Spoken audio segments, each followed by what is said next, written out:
가정의 달 이 회복의 메시지 세 번째 시간입니다. 데살로니가전서 5장 16절, 17절, 18절 이렇게 말씀을 살피고 있는데요. 우리 이 시간 시작하면서 함께 좀 선포하고 시작하면 좋겠습니다. 함께 가슴에 손을 얹고 선포할까요? 내 영혼아 항상 기뻐하라. 쉬지 말고 기도하라. 범사에 감사하라. 이는 그리스도 예수 안에서 나를 향하신 하나님의 뜻이니라. 아멘. 네, 이 선포에 능력이 있습니다. 아침마다 여러분들 자신을 향해서 이렇게 선포하시기를 축복합니다. 말씀을 그대로 여러분들 영혼에 선포하는 것이죠. 그 안에서 회복이 일어나고 그 말씀의 능력이 임하게 됩니다. 언제까지 선포해야 하는가? 이 말씀이 믿어질 때까지입니다. 내 안에 설마 이런 말씀을 내가 할 수 있겠어? 그건 불가능해. 이런 의심이 이 말씀을 읽는 순간 그런 의심이 따라올 그런 마음이 사라지고 이런 말씀을 읽는 순간 그래, 이렇게 사는 거야, 이렇게 자연스럽게 말씀이 받아들여질 때까지 여러분들 매일매일 여러분들의 얼굴을 보면서 선포하시기를 바랍니다. 말씀에 분명한 능력이 있습니다. 믿으십니까? 그 말씀이 여러분들의 삶이 되기를 진심으로 축원합니다. 오늘은 이 감사에 대하여 좀 살펴보려고 합니다. 여러분들은 감사의 능력을 믿으십니까? 감사의 능력이 있다. 감사의 능력이 있다는 것을 믿으시는지요? 아니면 그냥 감사는 우리 신앙생활의 어떤 형식적인 어떤 순서 정도로만 생각이 되어서 그냥 기도할 때 하나님 감사합니다, 이 정도 고백에서 머물고 있는 분이 혹시 계시는지요? 정말 기쁠 때 감사합니다라는 그런 찬양의 고백 외에 적극적으로 내 삶에서 감사의 지경을 넓히고 감사거리를 찾으려고 애쓰고 또 감사하는 삶을 살고자 여러분들 힘쓰고 계시는지요?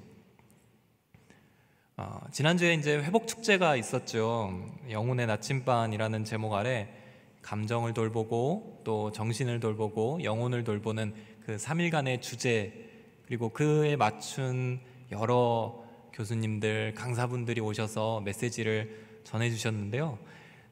저도 3일간 동안 이제 섬기면서 참여를 했었는데 제가 들어보니까 이 모든 메시지에 감사가 꼭 들어가는 것을 보았습니다. 정신을 회복하는 그 메시지 안에도 감사 훈련이 필요하다, 이런 문장이 들어가 있고, 여러 가지 감정을 돌볼 때에도 감사 일기를 써라, 뭐 이런 메시지가 들어가 있고, 감사가 우리 삶에서 중요하다는 메시지가 거의 모든 강의마다 조금씩 들어가 있었습니다. 제가 놀랐어요. 제가 오늘 이제 메시지를 준비하려고 한 주 동안 감사에 대하여 계속 골똘히 생각하고 있었는데 그 회복 축제 때 펼쳐지는 메시지 안에 감사가 이렇게 중요한 부분을 차지하고 있었구나라는 걸 새롭게 깨달았습니다. 오늘 우리의 그 감사를 향한 관점이 새로워지기를 축복합니다. 하나님께서 말씀하시는 그대로 우리가 감사의 가치를 깨닫게 되기를 바랍니다. 감사의 훈련, 우리의 삶에 그 훈련으로 우리 삶이 헌신되기를 바라고, 우리 안에서 감사의 문이 활짝 열려서 우리의 여러 문제들을 바라보는 관점이 새로워지기를 주의 이름으로 축원합니다. 오늘 살펴볼 감사의 메시지 첫 번째로는 감사의 본질은 상황의 해결이 아니라 하나님의 선하심이다라는 것입니다. 감사의 본질은 상황의 해결이 아니다. 이 부분이 굉장히 중요합니다. 왜냐하면 우리는 이 오늘 말씀 모든 일에 감사하십시오라는 문장을 어떻게든 오늘 저녁에 이해해야 하기 때문입니다. 근데 이 문장은 뜻은 쉬워요. 그래, 감사하면 되는구나. 뜻은 뭐 어렵지 않습니다. 초등학생도 이해할 수 있는 문장인데 이 상황을 바라보면서 우리 인생에서 이것을 적용할 수 있을까를 생각하면서 이 문장을 읽으면 굉장히 어려운 문장입니다. 아마도 성경에서 적용하기 어려운 대표적인 문장에 들어가지 않을까 싶습니다. 모든 일에 감사하라. 이게 가능한 일인가? 라는 생각이 드는 게 우리의 솔직한 심령일 것입니다. 16절, 17절, 18절 항상 기뻐하라, 쉬지 말고 기도하라, 그리고 오늘 문장인 모든 일에 감사하라. 이 세 가지 중에서 어쩌면 가장 어려운 것은 오늘 이 말씀일지도 모릅니다. 모든 일에 감사가 터져나올 수 있는가? 기쁠 때 감사하라는 건 쉽죠. 슬플 때도 가끔씩 감사하라고 하면 이해는 될 수 있습니다. 그래, 슬픔을 이길 수 있는 감사가 있겠지. 근데 오늘 말씀은 모든 일에 감사하라. 아마도 이렇게 바울이 쓰다가 그냥 과장법을 쓴 게 아닐까라는 생각이 들 정도로 기쁠 때뿐만 아니라 슬플 때뿐만 아니라 모든 인간의 그 슬픔과 아픔이 계속되는 그 순간 속에서도 매번 감사거리를 쌓아갈 수 있는가? 과연 그럴 수 있는가? 예를 들어 올 연초에 갑자기 사업이 어려워지셨다가 그러다가 갑자기 가족 중에 누군가가 아파서 입원했다가 그러다가 갑자기 어느 날 교통사고를 또 당해서 병원 신세를 져야 하는 분이 계시다면, 이런 질곡이 있는 치열한 상반기를 보냈었던 분이 계시다면 이 모든 일에 감사하라는 이 말씀 앞에서 아멘이라고 할 수 있을까? 우리는 충분히 다 공감하면서 이 말씀에 질문을 던져볼 수 있습니다. 그런데 하나님께서는 어떠한 다른 표현도 여기에 더하지 않으시고 그냥 감사하라, 감사의 명령을 우리에게 말씀하십니다. 그것도 분명하게 모든 일에 예외 없이 모든 삶의 순간에 감사하라 이렇게 말씀하고 계십니다. 이걸 어떻게 해석해야 하는가? 이 데살로니가 전서가 쓰여진 상황을 이해하면 더더욱 어렵습니다. 이렇게 몇 번 말씀드렸듯이 사도 바울이 이제 드로아라는 아시아 끝자락에서, 터키 쪽에 있는 끝자락에서 유럽으로 이제 건너와서 도우라라는 마게도냐인의 환상을 보고 하나님의 뜻이구나 그런 생각을 하면서 배를 타고 현재 그리스 지역, 마게도냐 지역으로 건너갑니다. 그 과정에서 성령의 인도하심이 분명히 있었죠. 그러나 그 유럽 지역에서의 선교하고 전도하는 일정은 결코 원활하지 않았습니다. 복음을 받아들이는 사람도 있었지만 이를 회방하는 것도 본격적으로 시작이 되었습니다. 특별히 이 데살로니가, 이 도시는 핍박이 가장 강했던 도시입니다. 유대인들 중에 예수 그리스도의 이름을 믿지 않는 자들이 그 시장에 있는 불량배들까지 동원하며 바울을 핍박했던 곳입니다. 바울을 막 잡으러 왔다가 그 집에 바울이 마침 외출 중이어서 없으니까 바울을 재워주고 있던 그 집주인을 그 형제들과 함께 붙잡아 갑니다. 그리고 옥에 가두죠. 겨우겨우 바울과 동료들이 보석금을 내서 이 집주인 형제들을 빼내고, 바울 일행은 그냥 그 도시에서 얼마 머물지도 못하고 쫓기듯이 다음 도시로 쫓겨나게 됩니다. 그렇게 옮겨간 도시가 베레아라는 지역이었는데요, 거기에서도 이제 전도하고 선교하죠. 그런데 옆에 동네였던 그 데살로니가 도시에서 이 소문을 들은 그 유대인들이 불량배들을 이끌고 이 옆 동네로 또 바울을 해방하러 온 겁니다. 그리고 소동을 또 일으킵니다. 그래서 또 베레아라는 도시에서 얼마 있지를 못하고 바울은 또 옮겨지게 됩니다. 그래서 남쪽으로 점점 옮겨져 가서 아테네를 지나서 고린도까지 오게 되죠. 거기에서 바울은 자기가 지금까지 왔던 그 도시들 중에 이 데살로니가 도시를 생각합니다.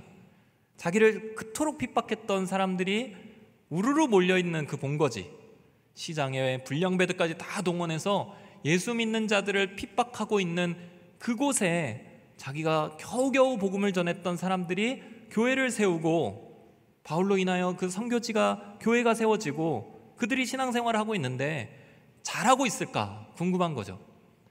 그래서 바울은 이 고린도 지역에서 디모데를 그 데살로니가로 보내게 됩니다. 잘 있는지, 그들이 정말 믿음 안에 있는지 한번 살피고 와라. 그리고 디모데가 소식을 가져옵니다. 그리고 이렇게 보고하는 거죠. 데살로니가전서 3장 6절에 한번 제가 읽겠습니다. 그러나 지금은 디모데가 여러분에게서 돌아와 여러분의 믿음과 사랑에 대해 기쁜 소식을 우리에게 전하고, 또 여러분이 우리에 대해 항상 좋은 기억을 갖고 있고, 우리가 여러분을 보고 싶어 하듯이 여러분도 우리를 간절히 보고 싶어 한다고 전했습니다. 이 소식을 들을 때 바울의 마음이 너무 기뻤던 것이죠. 그리고 이제 바울은 그 신앙의 환란의 본거지인 그 데살로니가에서 신앙생활하고 있는 자들에게 신앙의 권면을 위해서 편지를 쓰는 게 바로 오늘 우리가 보고 있는 데살로니가 전서입니다.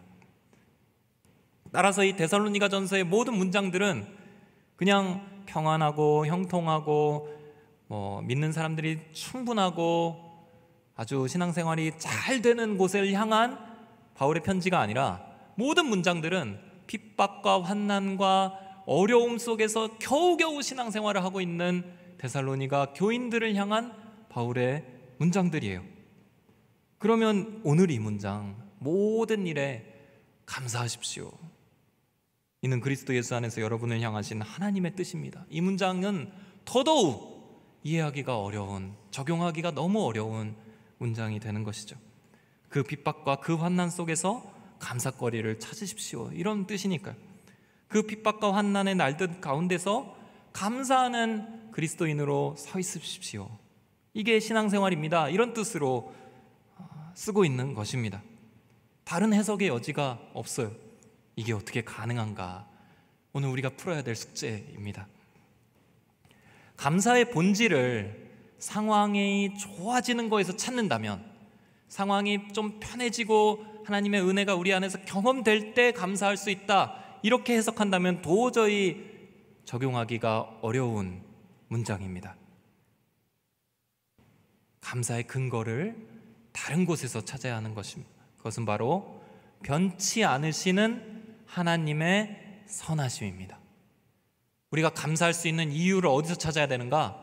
우리의 상황이 좋아지고 해결되고 우리의 내면이 좀 더 평안해지는 그것에서 감사거리를 찾다 보면 우리는 모든 일에 감사하는 것이 불가능합니다. 오직 감사를 하나님의 변치 않으시는 선하심에서 찾아야 하는 것입니다. 우리는 믿음 생활에서 이 눈이 떠져야 합니다. 이것은 완전히 새로운 은혜를 바라볼 수 있게 하는 눈입니다. 누가복음 17장을 보면요, 예수님께서 10명의 나병 환자를 고치시는 이야기가 나옵니다. 예수님께서 예루살렘으로 가시는 길에 한 마을에서 10명의 나병 환자들이 예수님을 향하여 외칩니다. 예수 선생님, 저희를 불쌍히 여겨 주십시오. 예수님은 곧장 말씀하시죠. 곧바로 말씀하세요. 제사장들에게 가서 너희들 몸을 보여라. 그러자 그 10명이 우르르르 제사장에게로 가게 됩니다. 당시 유대인 율법에서는 이 나병 환자들이 낫기 위해서, 온전히 이제 일상으로 돌아오기 위해서는 자신의 나은 몸을 이 제사장에게 보여주면서 제사장이 네가 나았다라고 선언을 해주어야 가능한 일이었습니다. 그래서 그 절차 때문에 가고 있는데 그들이 가는 길에 고침을 받습니다. 10명 모두가 몸이 깨끗해집니다. 얼마나 놀라고 또 감격스러웠을까요? 그런데 그때 그 무리들 중에 한 사람이 가던 길을 되돌아와서 예수님께로 달려오게 됩니다. 누가복음 17장 15절 16절 말씀 같이 함께 읽겠습니다. 시작. 그들 중 한 사람은 자기 병이 나은 것을 보고 큰 소리로 하나님께 영광을 돌리며 돌아왔습니다. 그는 예수의 발 앞에 엎드려 감사했습니다. 그는 사마리아 사람이었습니다. 한 사람이 자기 병 나은 걸 보고 큰 소리로 하나님께 영광을 돌리며 돌아오는데 예수님 발 앞에 엎드려서 감사를 드리는 것이죠. 이게 진정한 감사입니다. 예수님께서 말씀하십니다. 10명이 깨끗해지지 않았느냐? 근데 9명은 어디 있느냐? 이 이방 사람 말고는 하나님께 영광을 돌리러 온 사람이 없단 말이냐? 이 9명은 상황의 해결에만 시선이 있었습니다. 상황에 꽂혀 있던 그들의 마음은 진정한 감사의 열매까지 나아가지 못했습니다. 그저 이 상황이 해결됐으니 빨리 제사장에 가서 이 절차를 거치고 나의 일상으로 복귀하겠다, 이런 마음만 가득했던 것입니다. 그런데 한 명의 사마리아인이 하나님께 시선이 있었습니다. 하나님께서 나를 고쳐주신 것에 감격하고 소리를 지릅니다. 제사장에 가서 몸을 보이고 나의 일상으로 복귀하는 것이 중요한 것인데, 그게 지금 그보다 더 중요한 것이 머릿속에 떠올랐던 것입니다. 지금은 하나님 앞에 나아가 감사해야 할 타이밍인 것을 알았습니다. 그래서 그의 발걸음의 방향이 달라집니다. 예수님께서는 이 감사가 진짜 감사인 것과 그가 갖고 있는 그 믿음이 진짜 구원의 믿음인 것을 확인시켜 주십니다. 17장 19절 말씀 같이 함께 읽겠습니다. 시작. 그리고 예수께서 그에게 말씀하셨습니다. 일어나 가거라, 내 믿음이 너를 구원했다. 우리는 상황이 해결되어야 감사할 수 있다는 그 상식적인 생각 속에 붙들려 있습니다. 감사는 상황이 좋아질 때, 좀 견딜만 해질 때, 그때 돼서야 하는 것이라고 착각합니다. 착각입니다. 완벽한 오해입니다. 감사는 오히려 모든 순간에 드리는 것입니다. 감사의 때가 따로 있다는 것이 절대 아닙니다. 성경은 말합니다. 모든 일에 감사하십시오. 이것이 하나님의 뜻이다 라고 말합니다. 하박국서에 보면 이 상황과 관계없는 하나님을 찬양하는 유명한 문장이 있습니다. 하박국 3장 17절 18절 말씀 함께 읽도록 하겠습니다. 시작. 무화과 나무가 싹이 트지 않고 포도나무에 열매가 없다고 해도, 올리브 나무에서 수확할 것이 없고 밭은 먹을 것을 생산하지 못해도, 우리 안에 양떼가 없고 외양간에 소가 없다 해도 나는 여호와를 기뻐할 것이고 나의 구원이 되시는 하나님을 즐거워할 것입니다. 이 앞부분에 이 긴 문장 조건절이 있잖아요.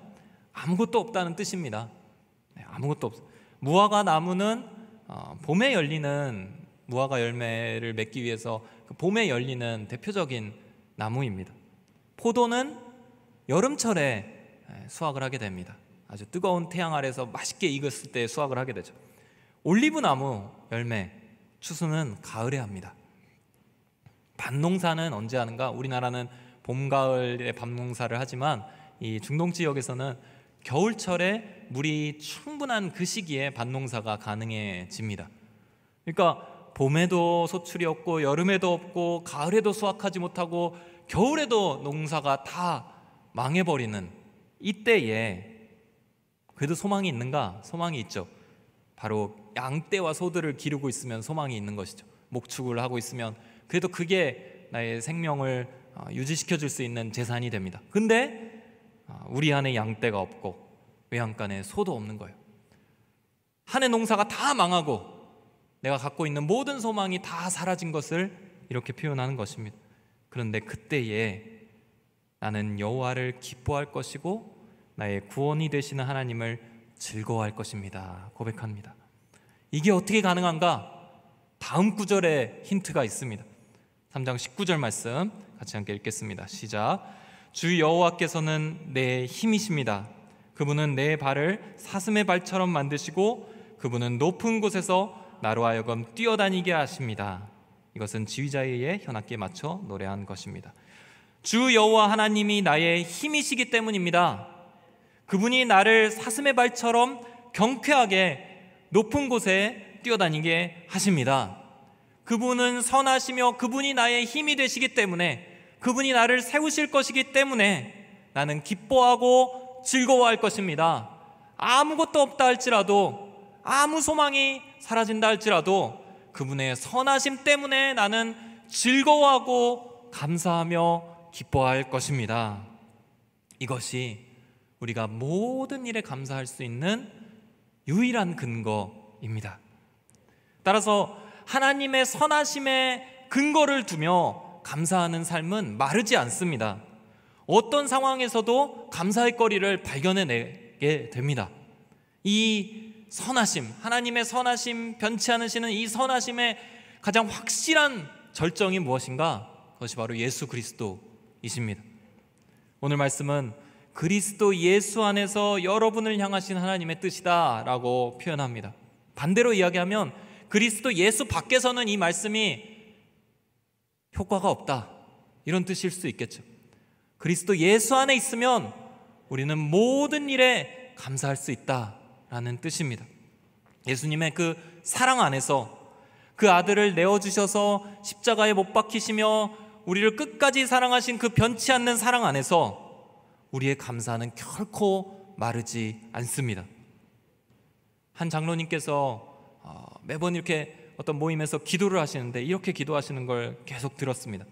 자격 없는 우리를 위해 십자가를 지시고 죽기까지 사랑해 주신 주님 감사합니다. 항상 기도가 그렇게 시작하시는 분이 계셨어요. 자격 없는 우리를 위해 죽기까지 사랑하시고 십자가에서 그 사랑을 보여주신 하나님 감사합니다. 이 기도가 우리의 본질적인 감사의 기도입니다. 우리의 상황이 모두 다 비참해져도 우리에게는 이 감사가 있습니다. 심지어 순교를 당하는 순간이 와도, 아주 비참한 삶의 순간 중에도 우리에겐 이 감사가 있으니 우리가 드리는 예수님을 향한 이 감사는 결코 마르지 않을 것입니다. 하나님께서는 우리의 감사를 훈련시키실 것입니다. 우리의 신앙에서 하나님 반드시 우리의 감사를 훈련시키세요. 계속해서 우리의 인생을 통해서 감사가 깊어지게 하실 것입니다. 성령님의 그 감사의 훈련의 방향은 어떤 방향인가?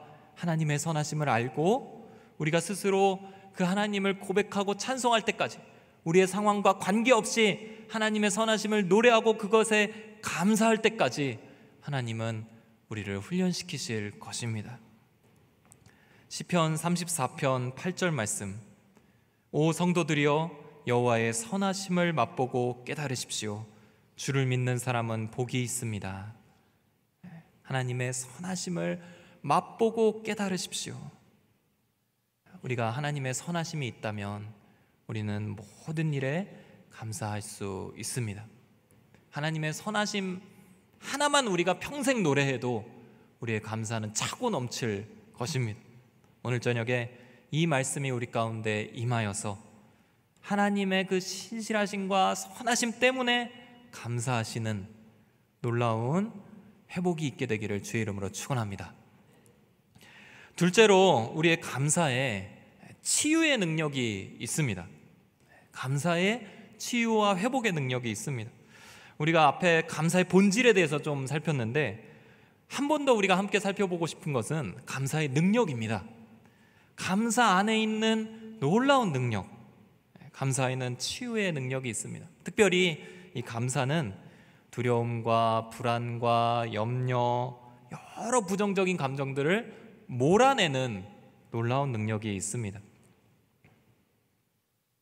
이게 저희 기독교인들만 믿고 증거하는 게 아니라 모든 과학적으로도 또 여러 심리학자들, 또 정신과 의사들, 또 여러 과학자들이 이구동성으로 이야기하는 효과입니다. 저희 회복축제 때도 오셨던 최정호 교수님, 정신과 교수님이신데요. 그 교수님의 논문이 제가 얼핏 이렇게 찾아보다가 보게 됐는데, 스트레스 연구라는 학술지에 공동 논문을 쓰셨는데 제목이 감사의 효능과 치료적 적용입니다. 감사가 얼마나 치료에 효과가 있는가, 이런 논문이에요. 그 논문 안에서 적용되는 이 치료를 위한 실천들이 있더라고요. 감사 일기 쓰기, 감사 편지 쓰기, 내 마음을 들여다보면서 여러 가지 질문해보기, 이런 치료도 있더라고요. 상황이 지금보다 더 나빴더라면 어땠을까 가정해보는 거죠. 그리고서 감사하기, 또 여러 가지 이제 단계를 거치면서 논리적으로 긍정적인 생각들을 해가면서 여러 이제 생각을 해보기, 이런 것들이 제한됩니다. 물론 이게 공동 저자로 이제 학술 논문 일반적으로 쓴 것이기 때문에 기독교적 배경은 아닌 것들도 있습니다. 근데 분명한 것은 믿지 않는 사람들도 인정한다는 거죠. 감사에는 분명한 치료적인 효과가 있다입니다. 그러면 성경이 말하는 감사는 어떠한 능력이 있는가? 성경적으로 하나님을 향한 온전한 감사는 첫째로 불안한 마음을 치유합니다. 유명한 시편 구절이 있습니다. 시편 42편 11절 말씀, 불안에서 찬송으로 넘어가는 이 위대한 역전을 보여주는 말씀인데요, 같이 한번 읽어보도록 하겠습니다. 시작. 오 내 영혼아, 왜 이렇게 풀이 죽어 있느냐? 왜 이렇게 내 속에서 불안해하느냐? 너는 하나님을 바라라. 내가 오히려 그분을 찬양하리라. 그분은 내 얼굴을 도와주시는 분이시며 내 하나님이십니다. 아멘. 오늘 이 저녁에 여러분들 안에서 불안과 염려와 여러 마음의 소용돌이를 갖고 이 자리에 오신 분들이 계시다면 이 말씀을 여러분들 심령 가운데 선포하시기 바랍니다. 이 시편 기자가 선포했듯이 내 영혼아, 왜 내 속에서 불안해하고 있느냐? 이 구절은 이 42편 11절뿐만 아니라 성경의 그 주변에서 42편 5절과 그 다음 편인 43편 5절에도 등장하는 3번이나 나오는 구절입니다. 불안해하는 자신의 영혼과 직면해서 그 영혼을 향하여 명령하는 거죠. 너는 왜 불안해하느냐? 너는 하나님을 바라라. 개역개정 성경으로 보면 하나님께 소망을 두라. 감사로 하나님을 바라보면서 찬송하는 것으로 이어지는 말씀입니다.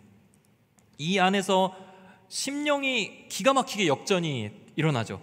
하나님의 임재가 마음이 회복되면서 하나님을 향한 찬송이 온전히 일어나게 됩니다. 그분은 내 얼굴을 도와주시는 분이시며 내 하나님이시다 라고 고백하게 되죠. 하나님을 바라보는 감사와 찬양은 우리 마음에 있는 불안과 염려를 치유합니다. 제 생각은, 제 경험한 바로는 이 두 가지가 놀랍게 연결이 되어 있는 것 같아요. 직접적으로 연결이 되어 있는 것 같습니다. 우리 안에서 감사와 염려는 연결이 되어 있어요. 염려가 있으면 감사가 사라지고, 감사가 강해지면 염려가 치유됩니다. 이게 직접적으로 연결이 되어 있는 것 같아요. 제가 어느 날 이렇게 마음이 이제 감사와 찬양으로 가득 차 있었는데, 이제 어느 날 문자 메시지 하나가 왔어요. 제가 걱정해야 되는 상황이 벌어진 거예요. 문자 메시지를 보고 이제 염려가 찾아왔습니다. 그래서 이제 옆에 있던 아내와 이 염려에 대하여 이렇게 좀 나눴어요. 그리고 나서 제가 정신이 번쩍 들어서 살펴봤는데 제 마음 안에 감사가 싹 사라져 있는 거예요. 그 전까지, 그 문자 메시지 오기 직전까지 찬양하고 감사하고 이런 마음으로 가득 차 있었는데, 염려를 선택하는 순간 다시 제 마음으로 돌아와 보니까 염려가 가득 차 있고 감사가 없어져 있는 거예요. 다시 이제 감사를 하나씩 회복하는 시간을 가졌습니다. 성경이 이 두 가지를 연결해서 말씀하는 구절이 있습니다. 빌립보서 4장 6절 말씀 같이 함께 읽겠습니다. 시작. 아무것도 염려하지 말고 오직 모든 일에 기도와 간구로 여러분이 구할 것을 하나님께 감사함으로 아뢰십시오. 아멘. 아무것도 염려하지 말고 오직 모든 일에 기도와 간구로 여러분이 구할 것을 감사함으로 하나님께 아뢰십시오. 감사는 염려를 몰아냅니다. 우리 안에 있는 폭풍 같은 그 불안과 산더미 같은 그 염려, 무엇으로 우리 안에서 몰아낼 수 있는가? 감사입니다. 감사를 찾고 감사를 쌓아간다면, 모든 일에 감사하겠다고 우리가 결단하는 순간 우리 안에서 그 염려가 물러나고, 그러면 어떻게 되는가? 그 다음 구절입니다. 빌립보서 4장 7절 말씀 우리가 함께 우리 마음에 선포하겠습니다. 시작. 그리하면 모든 생각을 뛰어넘는 하나님의 평강이 그리스도 예수 안에서 여러분의 마음과 생각을 지켜주실 것입니다. 이 원리예요. 감사함으로 하나님께 나아갈 때, 아무것도 염려하지 않고 감사함으로 하나님께 나아갈 때 하나님의 평강이 그리스도 예수 안에서 우리의 마음과 생각을 든든히 지키시는 은혜가 일어납니다. 감사로 아뢰 때 우리의 마음이, 우리의 생각이 회복됩니다.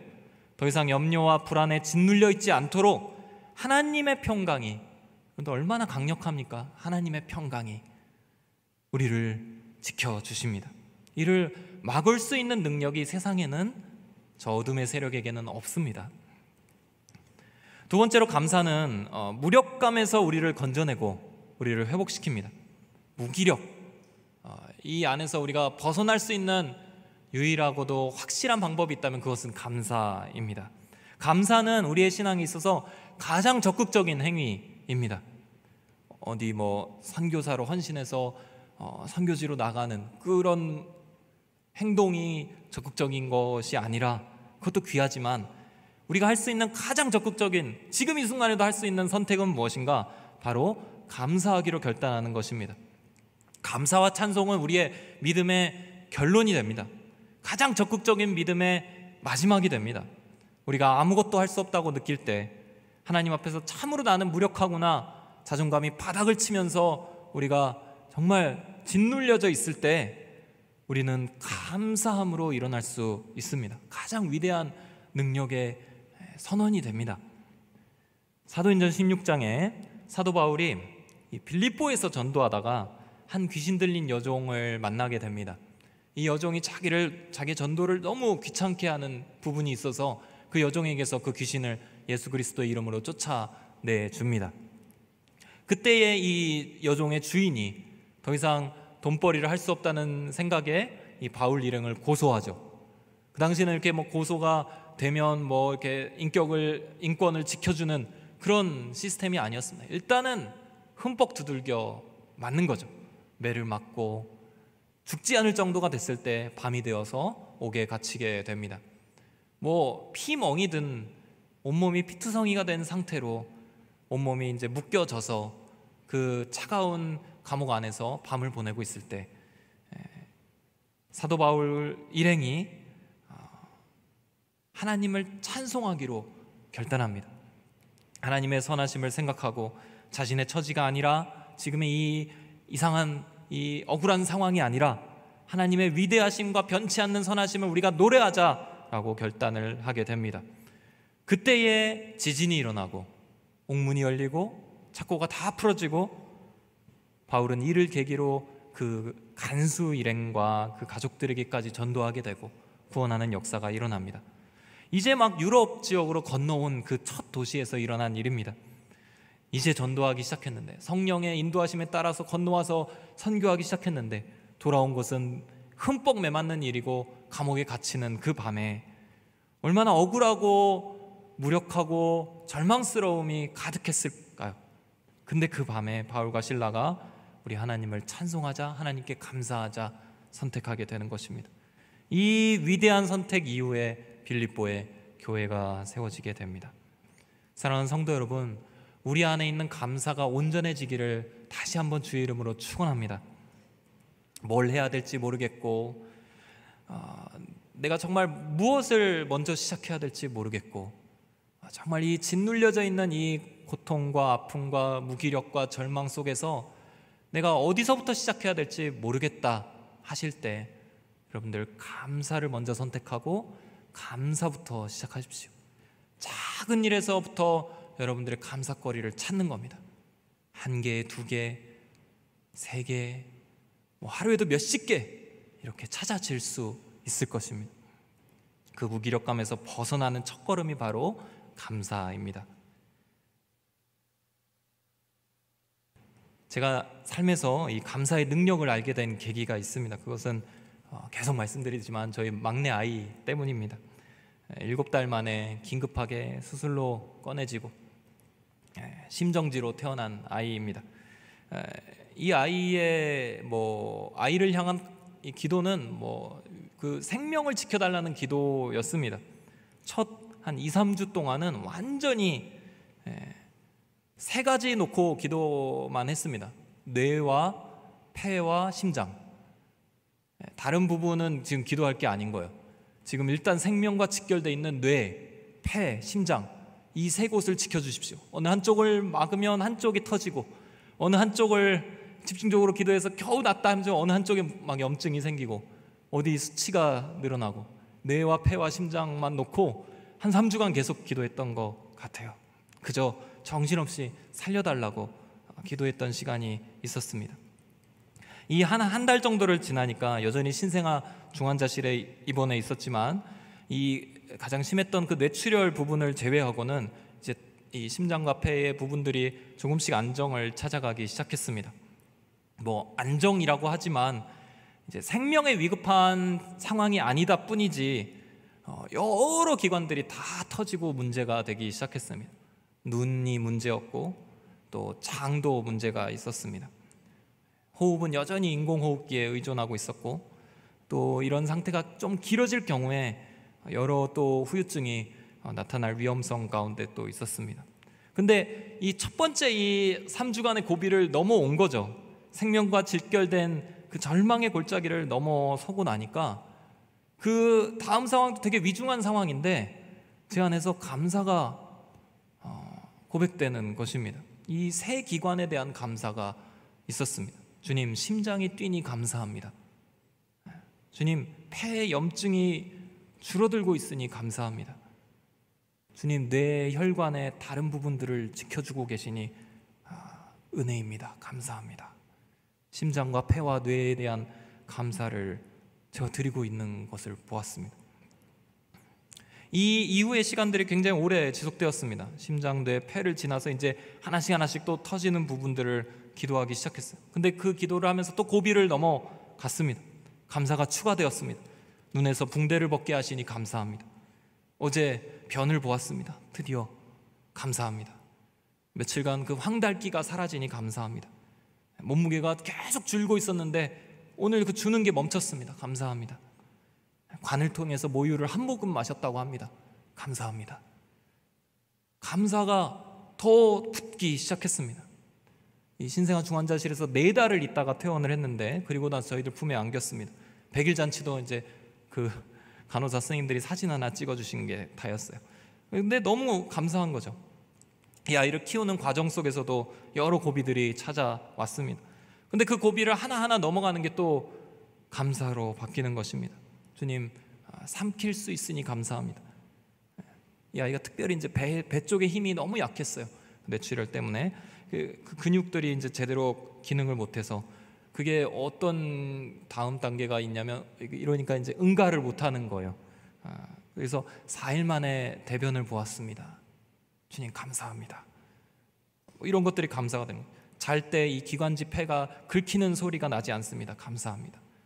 주님, 드디어 이제 손가락으로 뭔가를 집었습니다. 감사합니다. 네 발로 기려는 자세를 했습니다. 감사합니다. 앞에 이 두 아이를 키우면서는 절대로 감사하지 않았던 제목들이었습니다. 그것들이 감사인 줄도 몰랐고, 그저 아이들은 그냥 건강하게 자라는 것이 자연스럽고 당연한 것으로 알고 있었습니다. 그러나 이 아이를 보면서 하나하나가 감사거리라는 것을 깨닫게 되었습니다. 주님의 은혜 없이는 이 아이가 결코 살아남을 수 없었구나. 이 모든 세포 하나하나가 지금 움직이는 것, 자연적인 치유의 능력이 있는 것, 그리고 정말 이 아이의 모든 그런 기관들이 제자리를 찾아가는 것, 그것이 모두 다 감사의 거리가 되었습니다. 어려움이 있어도 나머지 감사가 워낙 많아지니까 견딜만 하더라고요. 그걸로 견디게 되더라고요. 지금도 여전히 여러 가지 기도 제목들 가운데 있습니다. 그러나 이 아이를 바라보면서 제가 받은 하나님을 향한 그 은혜 중에 귀한 게 하나 있다면, 제게 주어진 선물 중 귀한 게 하나 있다면, 그것은 바로 감사가 새로워졌다는 것입니다.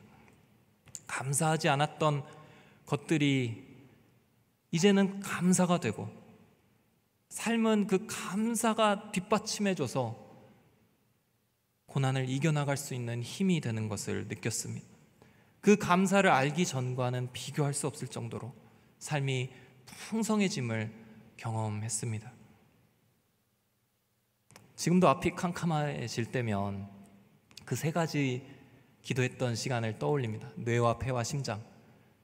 이게 지금 있으니 얼마나 감사한가. 이게 뛰게 하려고 얼마나 기도했던가.